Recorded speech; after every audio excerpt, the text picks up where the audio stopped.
அவன் பெருமையான வார்த்தை. நிறைய பேருக்கு பெருமை பேசுகிற யாராவது நல்லா ஒரு நல்லா சொல்லிட்டு கெட்ட சொல்லிட்டாங்கன்னா, ஒரு எப்படி சொல்கிறது, திருத்துற வார்த்தை சொல்லிட்டாங்கன்னா அவனால் அதை ஏற்றுக்க முடியாது. ஐயோ என்ன குறை சொல்லிட்டாங்கன்னு சொல்லுவாங்க. அதே புகழ்ச்சிக்கு அடிமையாக இருப்பாங்க. சொல்லலா இந்த சவுல் புகழ்ச்சிக்கு அடிமையானவன், எப்போது புகழ்ச்சிக்கு எதிர்பார்த்துட்டு இருந்தவன், கர்த்தரை மகிமைப்படுத்தாதபடி இந்த புகழ்ச்சியெல்லாம் எடுத்துக்கிட்டே இருந்தான். அதனால தான் விழுக. இன்றைக்கி உங்கள் வாழ்க்கையில் பெரும் பேசுகிறவங்கள பார்த்து ஐயோ உங்களை புகழ்ந்துட்டே இருக்காங்க, அதுக்கு பின்னாடி போயிடாதீங்க. உலகம் தாழ்ந்தாலும் பேசும், இகழ்ந்தாலும் பேசும், உயர்ந்தாலும் பேசும், என்னோட பேசும் உலகம். அதனால் தேவ பிள்ளைகளுக்கு சொல்லுகிறேன், உங்கள் வாழ்க்கையில் பரிசுத்தத்தோடு வாழுங்க, தாழ்மையாக இருங்க, பொறுமையாக இருங்க, பலத்த கரத்தில் அடங்கிருங்க. தேவன் எப்போ உயர்த்துவாரோ அப்போ உயர்த்துவார். ஒரு மனிதனை ஆசிர்வதிக்க நினச்சார்னா அவனை ஆசிர்வதிச்சுவார். யோபோட நிலைமையை வாசிக்கிறோமே, யோபு கர்த்தர் எப்படி உயர்த்தினாருங்க. குப்பையில் கடந்த மனுஷன், சாம்பல் கடந்த மனுஷன், தன் மனைவி சொல்லுற இடத்துல, மனைவி சபிக்கிற இடத்துல, மனைவி பேசுகிற இடத்துல, மனைவி சொல்கிறதெல்லாம் கேட்டுக்கிட்டு அவன் சொல்கிற வார்த்தை பாருங்க, நல்ல நன்மை அனுப்பிச்சோம், தீன்மை அனுப்பிக்கூடாதுன்னு சொன்னான். அது மாத்திரம் இல்லை, அவன் நிலைமை சாம்பலும் உட்காந்து சொரிஞ்சிட்டு இருந்தான். இதே பிள்ளைகளை அவனை கர்த்தர் கைவிட்டாரா? இல்லைங்க, யோப கர்த்தர் உயர்த்தினாரு.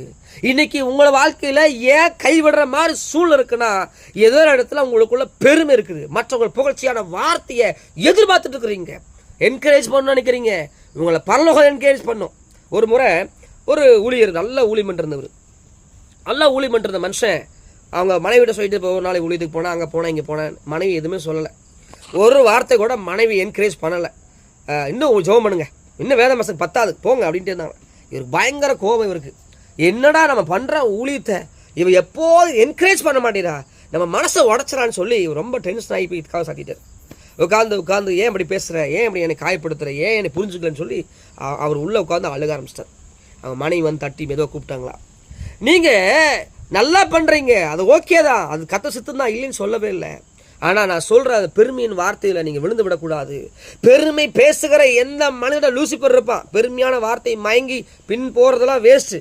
ஏன்னா என்கரேஜான வார்த்தை எங்கேருந்து வரும்னா பைபிள்லேருந்து வரும். என் சமூகம் உனக்கு முன்னாடி போகும், நான் அவனை ஆஸ்வதிப்பேன், உன் பேரை பெரும்படுத்துவேன், நான் அவனை உயர்த்துவேன்னு சொல்கிற வார்த்தை தேவன் உங்களோடு பேசி நடத்துவார். தேவ பிள்ளைகளை, மனுஷனோட வார்த்தையை நம்பி எங்கேயும் போயிடாதுங்க. என்கரேஜ் பண்ணுவான், அப்படி பெரும்படுத்துவான், அப்படி நினச்சிடாதீங்க.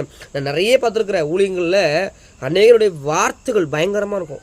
ஐயாம்பாங்க, பயங்கரமாக கடவுளை மாதிரி உயர்த்துவாங்க, கீழே போட்டு உடச்சிருவாங்க. இதுதான் மனிதனுடைய வார்த்தைகள். தேவ பிள்ளைகளை, ஒரு மனுஷன் உயர்த்தினானா கீழே போட்டுருவான், ஆனால் கர்த்தரை உயர்த்தினார்னா கீழே விழவே மாட்டோம். ஏன்னா தேவன் தன் கரத்தில் உள்ளம் கையில் வரைந்து வைத்து எல்லார் கண்களுக்கும் உங்களை ஆச்சரியம் எடுத்துவதனால தேவனுக்கு உண்மையாக இருங்க, பரிசுத்தமாக இருங்க, ஜாக்கிரதையாக இருங்க, பொறுமையாக இருங்க. தேவனா மகிழ்படும். தேவன் சீக்கிரம் வரப்போகிறாரு, அது வருகை சமயமாக இருக்குது. தேவ பிள்ளைய சொல்லுகிற அவரோட வருகை சீக்கிரம் வரப்போகுது. ஏன்னா பாருங்கள், தேசம் எங்கும் உலகம் எங்கும் ஒரே விஷயத்தை சொல்லிட்டு இருக்குது.